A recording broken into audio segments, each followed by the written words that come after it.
Hey, Braca! Farscape's main characters each traverse a roller coaster of emotion and internal struggle. Not Braca. At least not as far as we know. His roller coaster is one of shifting loyalties as he tries to navigate Peacekeeper service. Now, Braca is never one of the inhabitants of Moya. Even Scorpius lived on Moya for a bit.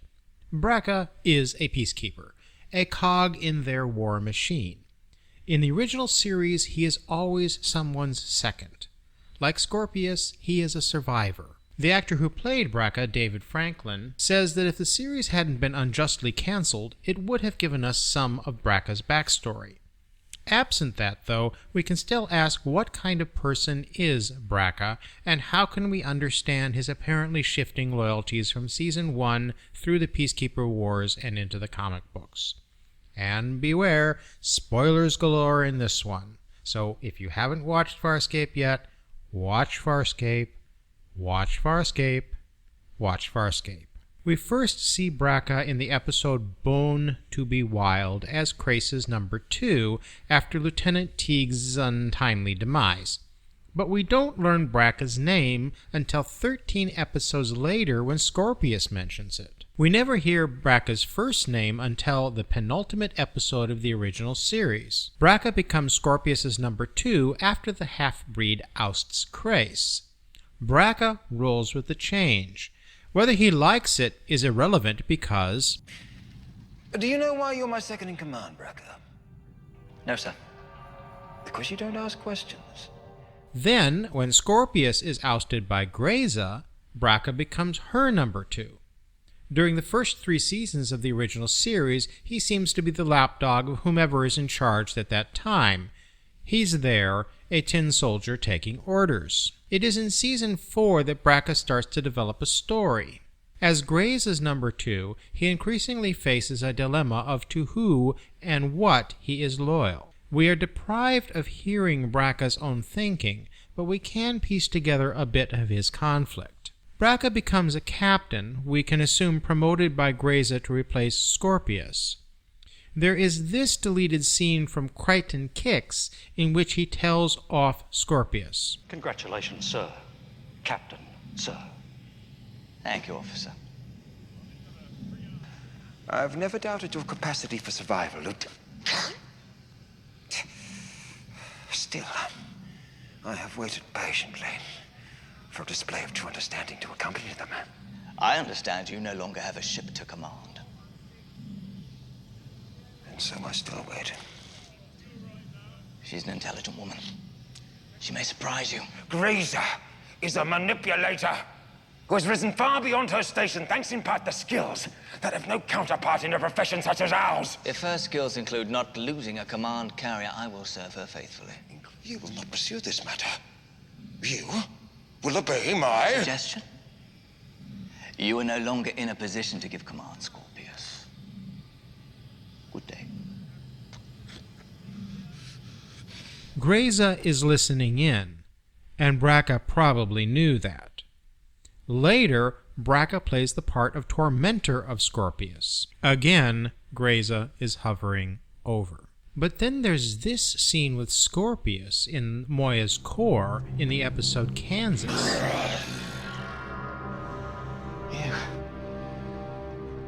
You're dead. Dead. I can't.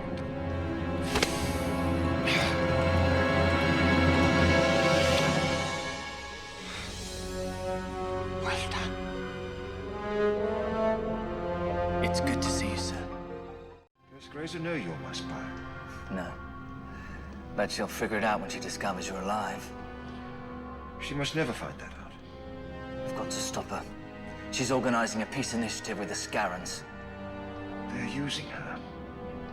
They'll agree to everything, then betray us. What shall I do? Stall her, Braca.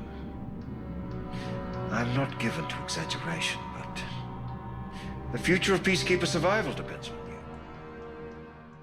This suggests that his telling off of Scorpius earlier was a show for Graza's benefit.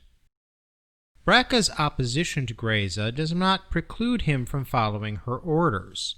and for this reason and others some have accused Braca of being a brown-noser. But I think that's unfair.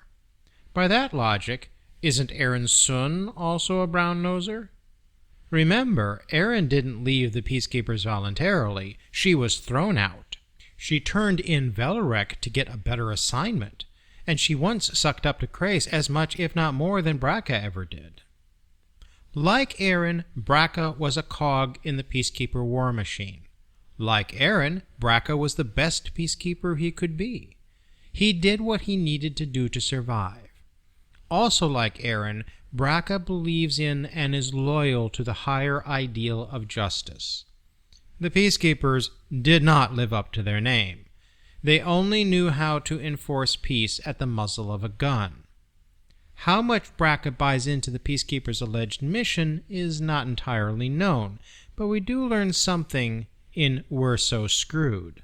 There, he is Greiza's attaché on Katratzi in her ill-fated attempt to form a peace alliance with the Scarens. But she is not why he's there, and Crichton and Aaron figured that out. You look a little lost.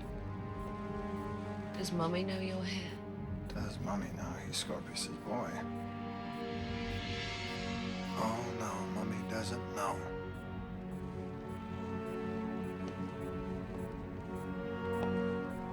Are you here to rescue him or kill him?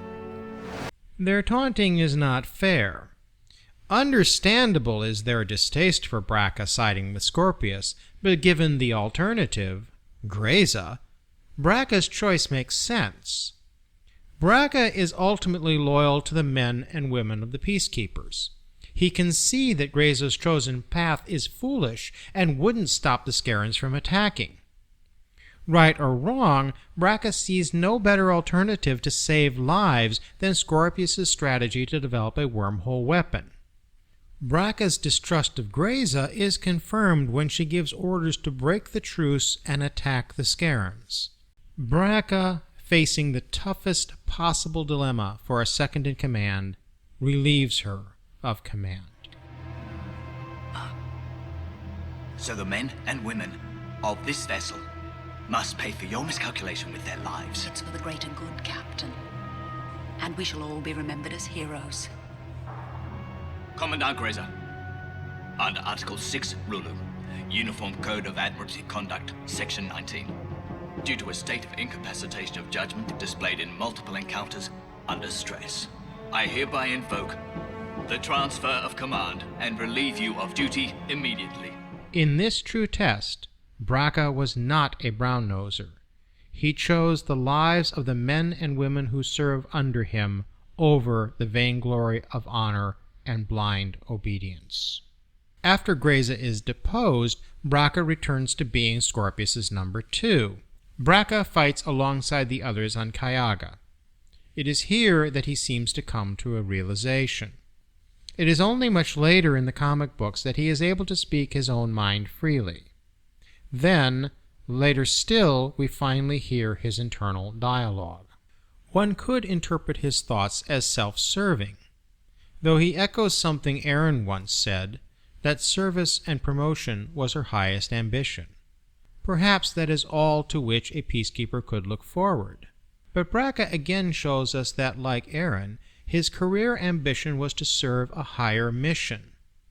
When he became convinced that he couldn't serve that mission within the Peacekeepers, he left. Braca was a peacekeeper, but it doesn't seem accurate to call him a villain. He follows orders, and he doesn't ask questions, but he doesn't follow immoral orders. Ironically, Scorpius doesn't make immoral orders to Braca. Greiza does, and Braca revolts. Braca put the lives of his crew over following Greiza. His obedience ultimately is to the true ideal of the Peacekeepers.